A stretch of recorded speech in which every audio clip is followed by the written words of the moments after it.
तो निदा की वीडियो देखने के बाद बहुत सारी चीज़ें जो है कुछ सामने नई आई हैं, कुछ नई और भी बातें सामने आई हैं। कुछ समझ में भी नहीं आ रहा कि भाई ये हो रहा था या ये बोल रही थी तो क्यों बोल रही थी, क्या हुआ था, क्या ज़रूरत थी ये सब कुछ सहन करने की, इतना सब झेलने की क्या बात थी, और इस हद तक ये सब कुछ होता रहा। तो बहुत कुछ अटपटा है, बहुत कुछ अनसुलझा है। चलो कोशिश करते हैं उसको समझने की और अपने पॉइंट ऑफ व्यू आपके साथ शेयर करने की। तो चलिए बात करते हैं जो निदा की नई वीडियो आई है उस टॉपिक पर। Hi friends, welcome back to my channel. Channel में न्यू है तो चैनल को सब्सक्राइब कर लें और साथ ही साथ बेल आइकन प्रेस कर दें जिससे कि हमारे आने वाली वीडियो के नोटिफिकेशंस आपको पहले ही मिल जाए। तो आपने देखा पहले वीडियो इसकी आई थी बच्चे के एडमिट होने के बाद के लोगों को सफाई देने के लिए कि भाई बच्चे को एडमिट कराया और उसकी फ़ोटो वीडियोस क्यों डाली, क्यों बताया, तो उस पर भी अपने सफाई दी। फिर और भी बहुत सारी बातों का धीरे धीरे करके खुलासे हुए। फिर उसके बाद फिर दूसरी तरफ से वीडियो आई, फिर तीसरी तरफ से वीडियो आई। जो तीसरी तरफ से वीडियो आई है, जहाँ तक लग रहा है ना, ये वीडियो उसी की काउंटर वीडियो है, क्योंकि बहुत सारी चीज़ें तो उसी को ही टारगेट करके या उसी के ही आधार पर ये सारी चीज़ें हो रही हैं। फर्स्ट ऑफ ऑल तो अपने घर में किसी को इतनी इजाज़त नहीं देनी चाहिए कि वो इतना खुलकर जो है सारी चीज़ें मतलब करे। या फिर तुम्हें अगर प्रॉब्लम हो रही है, क्या नज़रिया कोई चीज़ नहीं होती है, क्या ऐसी कोई चीज़ नहीं होती है कि भाई अगर किसी को लग रहा है कि किसी को इनसिक्योरिटी हो रही है तो पहले ही दूरियां बना लेनी चाहिए। यही बात मैंने जब वो फिसवा ने वीडियो डाली थी तब भी मैंने बोला था कि ना उसको ये चीज़ों की समझ आ रही थी ना इनको ये चीज़ों की समझ आ रही थी। तो इतने दिन तक ये सब कुछ होने का ये सब कुछ क्या था? या तो भाई दोस्ती ऐसी थी कि दोस्ती खराब नहीं करना चाहते थे, वरना कोई भी एक बात बताओ, अगर किसी को ये चीज़ समझ में आ रही है कि मुझे सारी चीज़ें दिखाई दे रही हैं और मेरे नज़रों के सामने गुजर रहा है, इनकेस सर चलो खुलकर ही बोलते हैं कि अगर फिदा को ये था कि भाई मैं जो है फिसवा से इनसिक्योरिटी है या वो मेरे घर में ज़बरदस्ती इंटरफेयर कर रही है या वो हम दोनों के बीच में आ रही है, तो भाई पहले ही दूरियां बना लेनी चाहिए थी। और ये इतने महीनों बाद ये सब क्यों, ये सब चलता रहा, देखते रहे।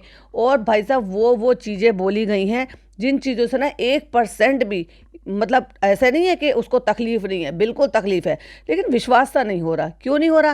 क्योंकि वो कोई इतनी कमज़ोर नहीं है, वो कोई इतनी बेचारी नहीं है, इतनी लाचार नहीं है कि वो जितनी बातें बता रही है उतनी सारी बातें वो सब कुछ झेल गई। क्योंकि भाई ये आज के ज़माने की लड़की है, पढ़ी लिखी है, सोफिस्टिकेटेड है, जॉब की है, इंडिपेंडेंट थी। ठीक है, अभी भी इंडिपेंडेंट है और खुद के डिसीजन ले सकती है। खुद का डिसीजन इतना बड़ा लिया कि लव मैरिज की, किसी के साथ रिश्ता रखकर उसके साथ लव मैरिज की। और जहाँ तक मैंने सुना, इन्होंने बताया कि पहले वीडियो में हमेशा से यही बोलते रहे कि हमारी फैमिली का इन्वॉल्वमेंट नहीं था और हमने अपने खुद से फैसले लेकर अपनी खुद की ज़िंदगी का ये बड़ा फैसला लिया। ना कोई ज़बरदस्ती की, ना अपने माँ बाप को इन्वॉल्व किया, ना हमें उनकी ज़रूरत थी कि भाई वो ये सब चीज़ें करें, क्योंकि हम सारी चीज़ों के लिए खुद इंडिपेंडेंट थे सारे फैसले लेने के लिए। तो हमने अपनी मर्ज़ी से एक दूसरे को सिलेक्ट किया, अपनी मर्ज़ी से हमने शादी की। उस मर्ज़ी में फिर इनके परिवार वाले भी शामिल हो गए। चलो बहुत अच्छी बात। तो जब तुम इतने बड़े ज़िंदगी के इतना बड़ा फैसला ले सकते हो और अपने आप को इतना बड़ा दिखा सकते हो कि तुम इतने सक्षम हो, तो तुम ये लाचारगी बेचारगी वाली वीडियोस क्यों बना रही हो? तुम ये बेचारगी वाली सब क्यों करते रहे? अब बहुत सारे लोगों को लगता है कि भाई बच्चा है, बच्चे के लिए सब कुछ किया, ये हो रहा है। तो अगर उस बच्चे पर भी इतनी सारी चीज़ें गुजर रही थी और वो बच्चा इतनी सारी चीज़ों से गुजर रहा था, तो फिर एक माँ क्यों बर्दाश्त करती रही ये सारी चीज़ें के लिए? और जहाँ तक मैं जितना इसकी बातों से इसको समझ पाई हूँ, क्योंकि ये सहन करने वाले लोगों में से तो नहीं है, बर्दाश्त करने, क्योंकि भाई ये तो एकदम से टिका के देने वाले लोगों में से चलो बहुत सारे लोग इस बात को कहेंगे कि प्यार है, मोहब्बत है, उसमें सब चीज़ें बर्दाश्त कर लेते हैं। एक तरफ ये इतनी बातें बोल रही है कि शादी से पहले जो हल्दी की रस्म होती है उस तक में भी उसने मेरा दिल दुखाई, जो कि अपने लैंग्वेज में बोल रही है कि मेरे परिवार वालों को इनविटेशन नहीं दी। तो क्या इसको रेड फ्लैग नहीं दिखाई दे रहे थे? जबकि इसने खुद से बोला कि शादी से पहले भी ये ऐसा ही था। तो भाई तुम्हें जब रेड फ्लैग नहीं दिखाई देता, फिर तुमने कैसे डिसीजन ले लिया कि जो बंदा शादी से पहले भी ऐसा है तो वो बाद में मुझे कैसा रखेगा? अगर भाई इतने साल किसी के साथ आप रहते हो रिलेशनशिप में, तो उसको इतने अच्छे से जान जाते हो कि आप जो है ना इस बात के लिए सोचने के लिए, ठीक है तुम्हारा प्यार था पर तुम तो उसको बहुत अच्छे से जान गई थी। जब तुम्हें पता है कि वो कोई भी चीज़ें चेंज नहीं कर रहा, अपने आप में चेंज नहीं ला रहा है नई गृहस्थी बसाने के लिए, या तुम्हारे अकॉर्डिंग वो 100% उतना नहीं है, तो भाई तुम्हें ये डिसीजन नहीं लेना चाहिए था। फर्स्ट ऑफ ऑल तुमने डिसीजन ले लिया, शादी के बाद भी ये सारी चीज़ें नहीं रुक रही थी, उसके बाद तुम्हें बहुत ही डेडिकेटली चाहिए था कि मैं अपनी फैमिली प्लानिंग कर लूँ। ऐसे में अगर तुम्हारी शादी ही ऐसे चल रही थी कि भाई उसमें ही इतनी सारी प्रॉब्लम थी, तो तुम्हें उसके लिए थोड़ा और वेट करना चाहिए था। लेकिन ये दोनों ने तो टिपिकली थिंकिंग दिखा दी कि जैसे पहले ज़माने में बोल देते थे कि कोई बात नहीं, बच्चा हो जाएगा तो सुधर जाएगा, बच्चा हो जाएगा तो घर गृहस्थी समझने लगेगा। भाई आज के ज़माने में इतनी दकियानुक्की बातें समझ में आती है कि आपको, कि एक तरफ ही अपने आप को ये बता रहे हैं कि हम इतने मैच्योर थे कि हमने लव मैरिज की, अपने आप से खुद से अपने आप को सब कुछ किया, ये किया। फिर कहती है कि मुझे तो शादी वाले दिन ही जो उसने मेरा हाथ छोड़ दिया था, शादी के हॉल में मेरे को इतनी बुरी लगी, मेरे को इतना हर्ट हुआ। समझ नहीं अरे कुछ गले से नहीं उतर रही बात। शादी को इतने साल हो गए और इतने साल में, और उससे पहले भी तुम रिलेशन में थी, तुम ये खुद कह रही हो कि शादी से पहले भी ऐसा था, उसके बाद भी तुमने चूज किया। प्यार इतना ज्यादा हावी हो गया था कि तुम्हें ये नहीं दिखाई दे रहा था, तुम ये नहीं सोच पा रही थी कि मैं इस बंदे के साथ आगे की जिंदगी गुजार पाऊंगी कि नहीं गुजार पाऊंगी, जिसमें शादी के टाइम के माहौल में भी चेंजेस नहीं आए थे। तो हम लोगों में झगड़ा होता था और मैं सिर्फ अपना हक चाहती थी कि हमारे बीच में कोई ना आए, ये इसकी पहली डिमांड थी। चलो शादी में हुआ, बाद में हुआ, हल्दी पर नहीं बुलाया, रिसेप्शन में जो भी कुछ किया, शादी के हॉल में हाथ छोड़ दिया, वो तो सब छोड़ दो। जब तक तो वो लड़की भी नहीं थी, वो जब फिसवा है वो तो बीच में तब भी नहीं थी ना, तब तो तुम्हारी आपस की पर्सनल बात थी ना, इसका मतलब तुम्हारी और तुम्हारे शौहर के बीच की बात थी। वही कहती है कि मैं जो है सिर्फ शिकायत करती थी कि 2 मिनट के स्नैपचैट के लिए तुम मेरे बच्चे को आते हो, यूज करते हो और चले जाते हो। और वो ये कहता था कि मैं अभी बच्चे की जिम्मेदारी लेने के लिए अभी प्रिपेयर नहीं हूं। तो फिर भाई बच्चा नहीं करना चाहिए था तुम्हें, तुमने एक जिंदगी दुनिया में लेकर आए, वो बहुत बड़ा डिसीजन होता है। तो ओवरऑल देखा जाए तो इसकी इतनी सी वीडियो सुनने पर, जो 3-3.5 मिनट की वीडियो सुनी है, उसमें मुझे ये समझ में आया कि इसको शादी से पहले रेड फ्लैग दिखाई दे रहे थे, इसको शादी से की जो तैयारियां शुरू हो गई थी उसमें रेड फ्लैग दिखाई दे रहे थे, फिर शादी के टाइम इसने रेड फ्लैग देखे, फिर इसने शादी के बाद रेड फ्लैग देखे। भाई ऐसे कौन से रेड फ्लैग थे जो तुझे नहीं दिखाई दे रहे थे, और तुम ये बता भी रही हो, सारी चीजें तुम कर भी रही हो, और उसके बाद भी तुमने इतना बड़ा डिसीजन ये सब कुछ ले लिया कि नहीं मुझे अब एक जिंदगी को दुनिया में लेकर आना है, जिसके लिए तुम्हारा शौहर तैयार ही नहीं था ये कहने के लिए कि मैं जिम्मेदारी नहीं ले सकता, क्योंकि उसने लेने से पहले जिम्मेदारी नहीं। फिर ये कहती है कि जब वो प्रेगनेंसी में थी मैं, तो मुझे बहुत ज्यादा टॉर्चर किया गया, तब भी तुम्हारे पास ऑप्शन था। तुम ये जो फैसला अब ले रही हो, वो तुम फैसला अब जो लिया है तब भी ले सकते थे। बच्चा होता, डिलीवरी होती, उस पर 100% तुम्हारा अधिकार होता, तो कम से कम बच्चा ट्रॉमेटाइज तो नहीं होता। तो बेसिकली ये बताने की कोशिश करिए, स्नैपचैट के लिए वो बच्चे को यूज करता था, फोटोज वीडियोज ये सब कुछ डालने के लिए, दिखाने के लिए, और उसके बाद बच्चे को लॉक कर चला जाता था। तो मतलब ये किस तरीके की बेहूदगी है। ट्रैकिंग हुआ जब मैं बाहर रहती थी, ब्लॉकिंग हुआ जब मैं बाहर रहती थी, मुझे बोला जाता था कि इंडिपेंडेंट बनो। तो ऑफकोर्स अच्छी बात है, अगर कोई शौहर कह रहा है कि भाई इंडिपेंडेंट बनो, जो कि तुम ऑलरेडी इंडिपेंडेंट थी तभी तो तुमने जॉब की।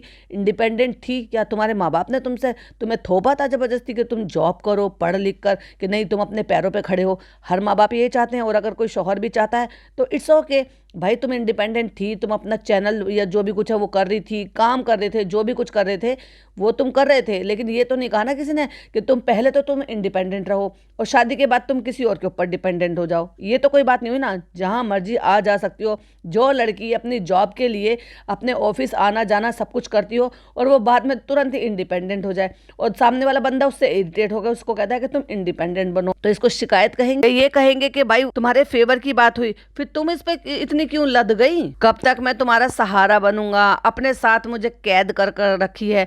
मतलब सामने वाला बंदा इतनी सारी बातें बोल रहा है और ये बंदी बिल्कुल मतलब आंख मूंद कर बैठी थी कि नहीं मुझे तो अपनी फैमिली चलानी है, मुझे तो घर घर खेलना है। और फिर दूसरी तरफ स्विच एकदम से अगले ही लाइन में स्विच हो गई। फिर कहती है कि मैं आपको बताना चाहती हूँ कि जब हमने व्लॉगिंग स्टार्ट की थी तो मैं ही उससे कहती थी कि आप भी बाहर जाओ और मुझे भी बाहर जाने दो, और तुम अपने दोस्तों से मिलो और मैं अपने दोस्तों से मिलूंगी। तो मुझे ये बोला जाता था कि यार व्लॉग नहीं बन पाएगा, तुम्हारे बिना व्लॉग थोड़ी ना बनेगा। भाई तुम कहना क्या चाहती हो? तुम सारी कमियां भी बता रही हो, तुम सारी चीजों को उसकी डिनाई भी कर रही हो, तुम उसको रेड फ्लैग भी बता रही हो, वो इतनी सारी हरकतें भी करता रहता था, और फिर भी तुम बिल्कुल आंख मूंद कर बैठी रही। हम दोनों का होना बहुत जरूरी है उस व्लॉग में, तुम क्या ही अपने दोस्तों के साथ बना लोगे? जब तुम दोनों ही इन्फ्लुएंसर थे, तुम दोनों ही टिकटॉकर थे, तो बनाते थे ना, साथ में भी बनाते थे और अलग अलग भी बनाते थे। तो वही तय कर लेना चाहिए था कि भाई अलग अलग चैनल बना लो, या फिर साथ साथ बना लो, या फिर अलग साथ में भी बनाओ और तुम अपनी जिंदगी अलग दिखाओ, वो अपनी जिंदगी अलग दिखाएंगे। यानी कि तुम्हारे यारी दोस्ती, तुम्हारे अपने रूटीन वर्क, तुम्हारे अपने काम।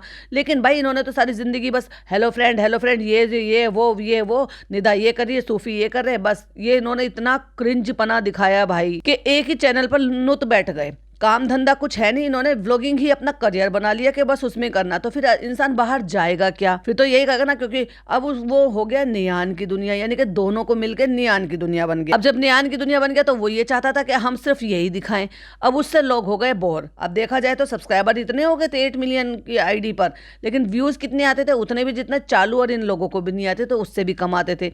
जब व्यूज कम आएंगे तो इंसान फिर फ्रस्ट्रेट होगा, और यही एक रीजन थी कि सब जो सारी बातें थी, जो ये कह रही है मैं सब झेलती रही, ये करती रही, वो करती रही, लेकिन वो ऐसा कुछ नहीं है। प्रॉब्लम सारी की सारी पैसे पर आकर रुकी है। कहते हैं कि मुझे रोका जाता था, मुझे बोला जाता था कि इस चक्कर में ना आप कहीं जाते थे ना मुझे कहीं जाने देते थे। तब तुम्हें रेड फ्लैग नहीं दिखाई दे रहा था, जब तुम एक तरफ तुम खुद कह रही हो कि वो तुम्हें इंडिपेंडेंट होने के लिए कह रहा है, और दूसरी तरफ तुम कह रही हो कि ना खुद जाते थे ना मुझे जाने देते थे। भाई डिसाइड कर लो तुम्हें बोलना क्या, क्या वो तुम्हें इंडिपेंडेंट बनाना चाहता था या तुम्हें कैद कर कर रखना चाहता था। और जब मैं अकेले जाती थी तो मेरे साथ आप लटक कर आते थे। अरे भाई मुझे तो समझ में नहीं आया फिदा तुम कहना क्या चाहती हो।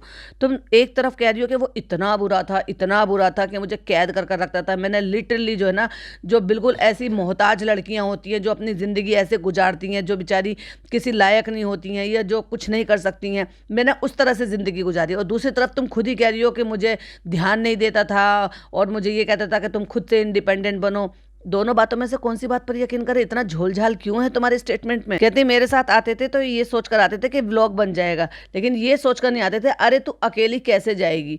मतलब भाई सब समझ में नहीं आ रहा तुम कहना क्या चाह रही हो। फिर कहते हैं कि जब हम चले गए थे, अलग हो गए थे, तो मैं जो है हर जगह से ब्लॉक्ड हूँ, तो मैं इन्फॉर्म कैसे करूँ। अभी बीच में आपने सुना होगा कोई 3-4 महीने पहले भी इनका बीच में आया था कि इनके चक्कर हो गए हैं, टीवी टूट गए हैं, लड़ाई झगड़े हो गए हैं। लड़ाई झगड़े में फिदा अपने माँ बाप के यहाँ रह रही है और वो अलग रह रहा है, इनका कोई कॉन्टैक्ट नहीं हो रहा, इनके व्लॉग्स आने भी बंद हो गए थे, तो तब भी लोगों ने बातें बनानी शुरू कर दी। उस बीच में भी इतना सब कुछ सहती रही, तब भी इसने खुलकर कभी भी सामने बोला ही नहीं और तब भी डिसीजन नहीं लिया। मतलब उस रेड फ्लैग को शादी से पहले से झेलती आ रही है, शादी से पहले, शादी के टाइम पर, शादी के बाद, बच्चा होने के बाद, प्रेगनेंसी में इतना टॉर्चर किया, उसके बाद भी इसकी बुद्धि में ये नहीं आया कि ये इंसान मेरे लिए सही नहीं है। 3 महीने में ना फोन ना वीडियो कॉल एक किसी भी इंसान का नहीं आया। अब ये शिकायत कर रही है कि जब मैं अलग हो गई थी, अलग रह रही थी, तो 3 महीने में किसी ने भी कोई शिकायत करके कोई पूछा नहीं है या कोई खबर नहीं ली मेरी और मेरे बच्चे की। तब भी तुम्हें समझ में नहीं आया कि ये तो वही वाली बात है कि थूक के चाटने वाली बात है कि जिनको तुम्हें पड़ी ही नहीं है, जिनको तुमसे परवाह नहीं है, जैसे तुमसे क्या छोड़ो तुम्हारे बच्चे से परवाह नहीं है, और फिर भी तुम शिकायतों का पिटारा लेकर उसके लिए बैठी हो, उसके लिए थाली सजाकर बैठी हो कि वो आएगा और मैं उसकी आरती उतारूंगी या हम फिर से एक साथ में हो जाएंगे। फिर क्या सोचकर तुमने उसको दूसरा मौका दे दिया? तुम्हारी बुद्धि भ्रष्ट थी क्या? जब कहती है कि जब जोहान का सऊदी में भी तबीयत खराब हो गई थी तब भी किसी का कॉल मैसेज नहीं आया, क्योंकि तुम तो उससे पहले अलग रह रही थी। तुमने तो ये डिक्लेयर कर दिया, तुम सऊदी जब गई हो, जब तुम 1 महीने बिल्कुल ये डिक्लेयर करने के बाद कि मैं तो अलग हो गई हूँ, लोगों ने अलग अलग बातें सोच ली थी, इनका तो डाइवोर्स हो गया है, इनका तो खुला हो गया है, इनका तो ये हो गया है। तुम लड़कर झगड़कर पता नहीं कैसे रह रही थी, पर तुमने इस बात को क्लियरली नहीं बोला था। इतने रूमर चल रहे थे कि डाइवोर्स हो गया, डाइवोर्स हो गया, डाइवोर्स। तुमने एक बात भी आकर स्टेटमेंट दी सामने से कि नहीं, तुम जो कह रहे हो मैं तो अभी भी उम्मीद लगा कर बैठी हूँ कि वो बंदा मुझे और मेरे बच्चे को पूछे, हमें आए, मनाए, सेटल कर ले, सॉर्ट आउट कर ले। फिर किस बात की शिकायत कर रही हो? अभी जो तुम सऊदी गई हो ना, वो अभी रिसेंट में गई हो, जब तुम उम्रा करने के लिए गई हो, जहाँ पे बच्चा बीमार हुआ है, और तुम उससे 1-1.5 महीने 2 महीने पहले मिसिंग थी, गायब थी, और ये रूमर हो रहे थे और ये वीडियोस बन रही थी, और तुमने भी ये पोर्ट्रे किया था कि हम सेपरेट हो गए हैं, अलग रह रहे हैं, अब मुझे उस आदमी से कोई मतलब नहीं है, उसने मुझे चीट किया है किसी और के साथ। तो फिर तुम शिकायत क्यों कर रही हो? जब तुम साथ में रह रहे थे तब वो आदमी तुम्हारे बच्चे की, तुम्हारी परवाह नहीं करता था, तो तुम अब क्यों शिकायत कर रही हो जब तुम बिल्कुल सेपरेट हो गई हो, सामान लेके भी अलग चली गई हो, ऑफिशियली अब अलग अलग रहने लगे हो। कहते कि व्लॉग देख के भी नहीं हो पा रहा, और मैं सामने से कॉल करती भी, ये तो अगर मैं कॉल करती तो सामने वाला ये कह देता कि ये तो मुझे बुलाने के लिए धमकी दे रही है, तो इसलिए मैंने भी कांटेक्ट नहीं की। कहते आप तो प्रूफ जमा करने पर लगे पड़े थे ना, क्योंकि आपके पास प्रूफ नहीं थे। मतलब ये कहना चाह रही है एक तरफ से इसको ये उम्मीद भी थी कि बच्चे को देखकर बाप आए। अरे वो बच्चा, वो बाप जिसको तुम खुद ये कह रही हो, अपनी ही वीडियो में स्टेटमेंट दे रही हो कि उसने प्रेगनेंसी के टाइम पर भी तुम्हारी परवाह नहीं करी, तुम्हारी परवाह नहीं करी, बच्चे की परवाह नहीं करी, होने के बाद बच्चे की परवाह नहीं करी, ये इसी के एलिगेशंस हैं।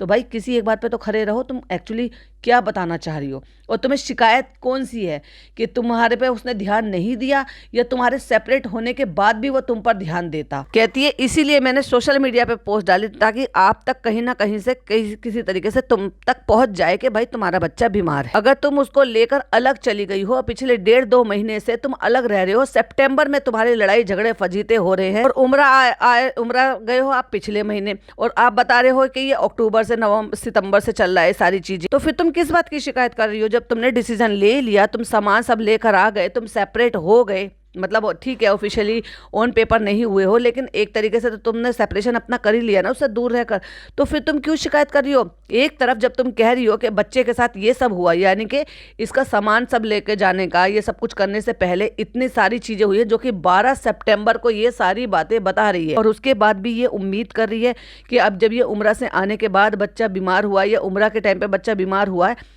तो वो लोग वहां पर आए, देखें और ये कहें कि भाई तुम तो मुझे बहाने से बुला रही हो, तो फिर किस, समझ में नहीं आ रहा तुम कहना क्या चाह रही हो। कहते कि फिर आप कहते हो कि आपने अपने सब्स्टिट्यूट को भेजा। फर्स्ट ऑफ ऑल तो ये बकवास और फालतू की बात जो जिस तरीके से तुम बोल रहे हो ना, सब्स्टिट्यूट वो नहीं बोलना चाहिए, क्योंकि लोगों ने फिर कमेंट्स किए हैं और मुझे भी लोगों के कमेंट्स आए थे कि अगर वो उसकी जो सूफियानी की सब्स्टिट्यूट है तो फिर तो तुम भी जोहान की सब्स्टिट्यूट हुई। तो भाई एक माँ को माँ कहने में तुम्हारी ज़बान इतनी क्यों लड़खड़ा रही है? अम्मी कहने में या जो भी कुछ वो कहता है या उनकी मदर कहने में कोई बुराई तो नहीं थी। ये जिस तरीके से तुम ये एटीट्यूड में बोल रही हो ना, ये भी दिखा रहा है कि एक्चुअली तुम कैसी हो और तुम किस तरीके से बिहेव कर सकती है। ये कहती है कि मुझे मारा पीटा, बच्चे को मारा पीटा, और दूसरी तरफ ये इस बात की उम्मीद लगा रही है। अरे भाई जब किसी ने एक बार तुम्हारे बच्चे पे तुम्हें पे हाथ उठाया है तो तुम्हारे लिए तो जो अगर किसी ने किसी के बच्चे को मारा है तो उस माँ के लिए उससे बड़ा दुश्मन दुनिया में फिर कोई नहीं हो सकता। फिर तुम कैसे उम्मीद लगा रही हो? केयर दिखानी पड़ती है, फिक्र दिखानी पड़ती है, और ये सिर्फ ये कैसे जोहान क्या हुआ है, जोहान क्या हुआ, ये बात कर रही है उनकी अम्मी की। तो जब तुम्हें पहले ही पता है कि वो लोग अच्छे नहीं है, उनकी माँ बाप अच्छे नहीं है, वो खुद अच्छा नहीं है, तो फिर तुम उम्मीद लगा के क्यों बैठी उनसे? जस्ट बिकॉज क्योंकि तुम्हें ये वीडियो बनानी है और तुम्हें सिंपैथी गेन करनी है। फिर तुम काहे की स्ट्रॉन्ग हो भाई? फिर तुम किस बात के दावे करती हो कि तुम स्ट्रॉन्ग? कहती है कि फिर मैंने वहां पे कोई सीन क्रिएट नहीं करा क्योंकि मैं इतनी तमाशगीन नहीं हूँ, और ये जो तुम लगाकर बैठी हो ना, ये भी तमाशा ही है। जो तुम अगली पिछली पुरानी बातें बता रही हो, जो करते हैं ना वो लीगल जाकर करते हैं और वो सारा काम लीगल होता है, वो तमाशा नहीं बनाया जाता। वो अगली पिछली बातें बताकर शादी के टाइम ऐसे, हल्दी के टाइम ऐसे, शादी के बाद ऐसे, प्रेगनेंसी में ऐसे, जबकि अभी 3 महीने पहले तक तुमने कितना लवी डवी दिखाया है। प्रैंक दिखाए, डाइवोर्स के प्रैंक दिखाए, प्रेगनेंसी के प्रैंक दिखाए, मारपीट के प्रैंक दिखाए, चोट के प्रैंक दिखाए, बीमारी के प्रैंक दिखाए। कोई किसी से जबरदस्ती ये सब कुछ करवा सकता है? किसी की इच्छा नहीं है अंदर से करने की तो कोई किसी से जबरदस्ती ये करवा सकता है? और इस जैसी लड़की से जो इंडिपेंडेंट हो, अरे रहने दो, बस रहने दो। ये सब वही है, सिंपैथी कार्ड खेला जा रहा है। मैं मानती हूँ इसके साथ गलत हुआ, मैं मानती हूँ कि उसने चीट किया होगा, इसने देखा होगा, सबूत है, सब चीज होंगी, लेकिन अब जो तुम कर रही हो ना वो भी कुछ अच्छा नहीं कर रही हो। जो कुछ करो लीगल करो, प्रूफ के साथ करो, और ऊपर वाला जब इंसाफ करेगा ना तो उससे बेहतर तो कोई इंसाफ कर ही नहीं सकता। ये जो तुम पब्लिक के साथ यहाँ पे सिंपैथी ले रही हो, कल को वो कोई चीज़ आकर ले आएगा, पब्लिक उसके साथ हो जाएगी। और यही तो हो रहा है, जब तुम यहाँ से वीडियो लेकर आती हो, तुम सबूत देते हो तो पब्लिक तुम्हारे साथ हो जाती है, जब वो सबूत लेकर आता है, वो बताता है, तो पब्लिक उसके साथ हो जाती है। तो इससे करने से ना तो तुम्हें इंसाफ मिलेगा, ना तुम्हें कुछ हासिल होगा, लेकिन हाँ सिंपैथी गेन होगी, व्यूज़ मिलेंगे। इस तरह से थंबनेल रोते पीते लगा के, कैमरे पे बैठ के रोते हुए दिखाकर, अपने आप को वीक दिखाकर तुम सामने वाले को और हिम्मत दे रहे हो। फिर कल को वो रोने बैठ जाएगा तो लोग उसकी तरफ हो जाएंगे, क्योंकि लोग ऐसे ही हैं। अगर तुम्हारा रोना कोई नहीं देख पा रहा तो उसका भी रोना नहीं देख पाएंगे, फिर वो सही हो जाएगा लोगों के लिए। और उस बात को भी क्लियर कर रही है कि किसी को बताना नहीं वरना इल्जाम लग जाएगा। ये ऐसी कोई बात ही नहीं थी, तो जब ऐसी कोई बात नहीं थी तो क्लियर क्यों कर रही हो? जाने दो ना। और फिर कह रही थी मैं ब्लैंक हो गई थी, मुझे कुछ समझ में नहीं आ रहा था, मैं क्या करूंगी जब बच्चा बीमार था। तो तुम्हें पहली बात तो फर्स्ट ऑफ ऑल तो ये, जब तुम घर से निकली थी ना उस बच्चे को लेकर, तब तुमने सारी जिंदगी के लिए, आगे के लिए सोच लिया होगा, कुछ तो प्लानिंग करी होगी ना, कुछ तो अपने आप को देखा होगा ना कि मैं क्या कर सकती हूँ अपने बच्चे के लिए, और आगे की जिंदगी में मुझे ही मेरे बच्चे के लिए कुछ करना। या फिर बिना सोचे समझे तुमने ये डिसीजन ले लिया। और अगर सोच समझ कर डिसीजन लिया था, बच्चे को लेकर बाहर निकली थी, तो फिर तुम्हें इतना कमजोर नहीं पड़ना था कि तुमने ये सब कुछ डालने के लिए दिखाया। अरे कहीं वाया वाया वाया वाया कहीं से भी पता चल जाता तो तुम कहने की हकदार थी कि ये वही बच्चा है जिस पर तुमने हाथ उठाया, ये वही औरत है जिस पर तुमने हाथ उठाया, तो मैं क्यों तुम्हें बताऊं, मुझे तुमसे क्या मतलब है। और खुद एक स्ट्रांग लेडी की तरह से अपने बच्चे को अपना ट्रीटमेंट कराते और अपना घर लेकर आ जाती, किसी को बताने की जरूरत नहीं, सिर्फ एक स्टोरी डालती। अधमरी हालत में बच्चे की स्टोरी डालना वो सिंपैथी कार्ड खेलना, इस तरीके से रो रो के अगला पिछला बताना कि मैंने किस किस चीज़ों से गुजरी हूँ, ये सब सिंपैथी कार्ड खेलना है। जो तुम जिन चीज़ों से गुजरी हो ना, गुजरने की ज़रूरत नहीं थी, क्योंकि तुम इंडिपेंडेंट थी, तुम पढ़ी लिखी थी, तुम वो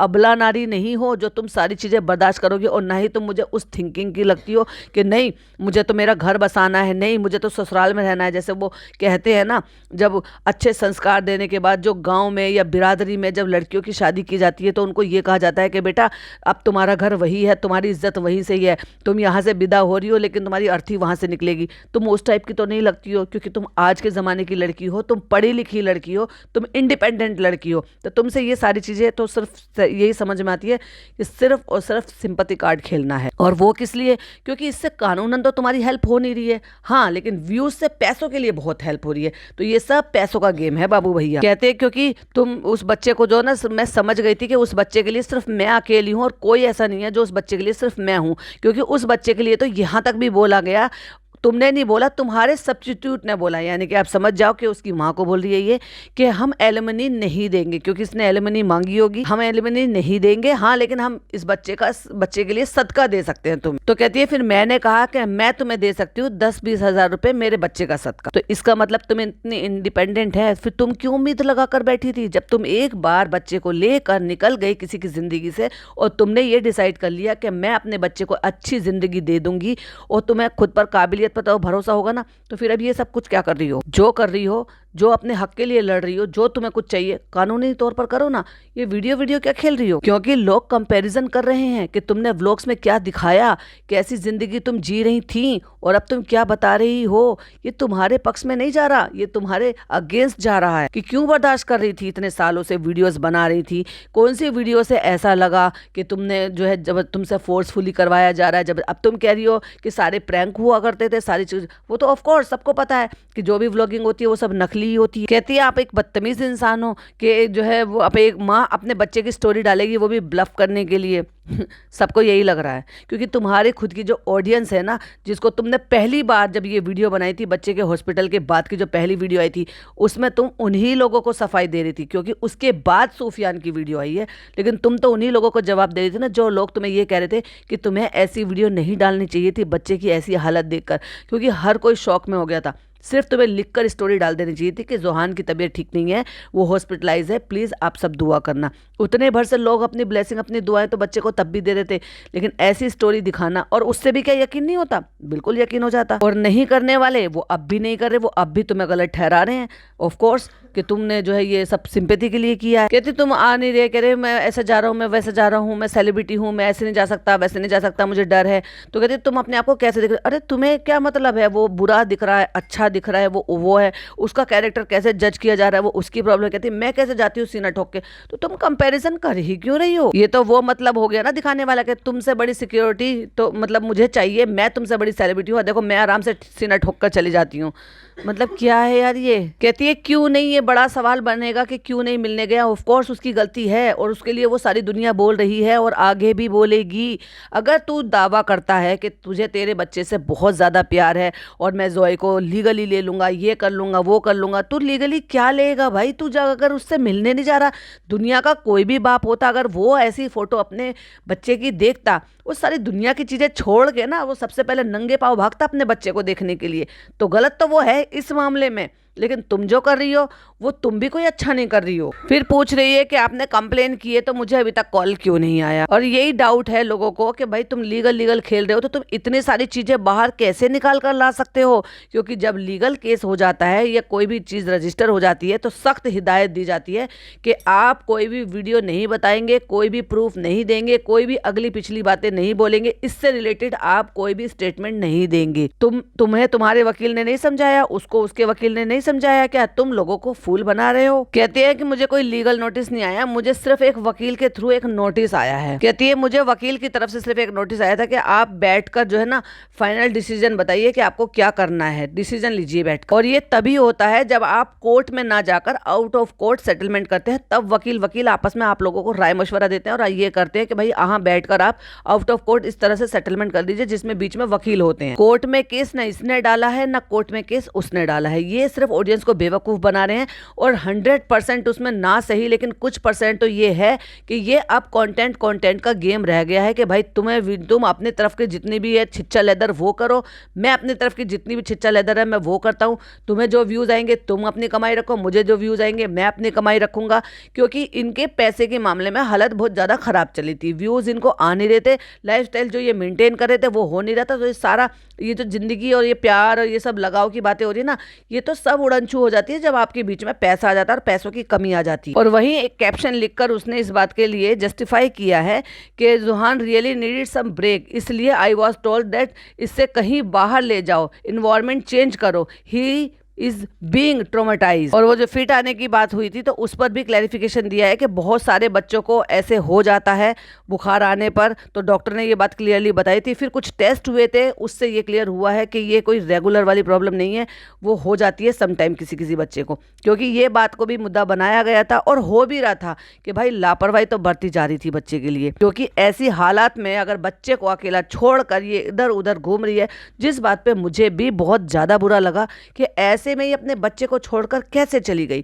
क्यों? मतलब तुम सुबह भी जा सकते थे, तुम शाम को भी जा सकते थे, तुम अपनी माँ को भी लेकर जा सकते थे कि चलो मम्मी वहीं चलते हैं, सुबह ये काम कराना है। बजाय इसके कि रात को ट्रैवल करने से अर्ली मॉर्निंग ट्रैवल कर लो, वो ज़्यादा अच्छा है। कोई भी हेल्पर हाउसमेट कोई इतनी जल्दी नहीं आ जाएगी कि आपको जो है सुबह 5 बजे आ जाएगी, तो इसलिए आपको वहाँ पर रहना जरूरी है काम करने के लिए। 8 बजे के बाद ही आते हैं सब लोग, तो तुम 8 बजे से पहले अपने घर में पहुँच जाते। अकेले रहने का, अपने बच्चे से दूर रहकर किसी घर में, गंदे घर में जिसमें तुमने जाकर कुछ नहीं किया, तुम सिर्फ हाउस हेल्प का इंतजार कर रहे थे, ये तो कोई क्लैरिफिकेशन नहीं हुई। और जिसके चलते तुम सो गई और 6 मिस कॉल, तुमने खुद बताया कि तुम्हारी अम्मी की 6 मिस कॉल थी तुम्हारे फोन में। ये बात गले को नहीं उतर रही है, इस बात की तो तुमने सफाई नहीं दी कि तुम्हारे 6 मिस कॉल लगने की नौबत कैसे आई। ऐसी कौन सी गहरी नींद में सो रही थी कि फोन बज रहा था, 6 मिस कॉल थी, माँ परेशान हो रही है, बच्चे का बुखार सर को चढ़ रहा है और वो पट्टियां रख रही है, और ऐसे में उसकी बच्चे की माँ नहीं है वहां पर, इसकी सफाई कौन देगा। और फिर कहती है कि प्रीटम बेबी क्यों हुआ है? क्योंकि मुझ पर बहुत ज्यादा टॉर्चर हुआ है। मतलब एक औरत, एक प्रेग्नेंट औरत है और उसके बच्चे को, उसके मतलब पेट में पलने वाले बच्चे के साथ साथ उसको टॉर्चर किया जा रहा है, और उसकी वजह से वो बच्चा जो है प्री मैच्योर हुआ, और उसके बाद भी वो बच्चा अब 2 साल का हो गया और फिर भी वो औरत बर्दाश्त कर रही है।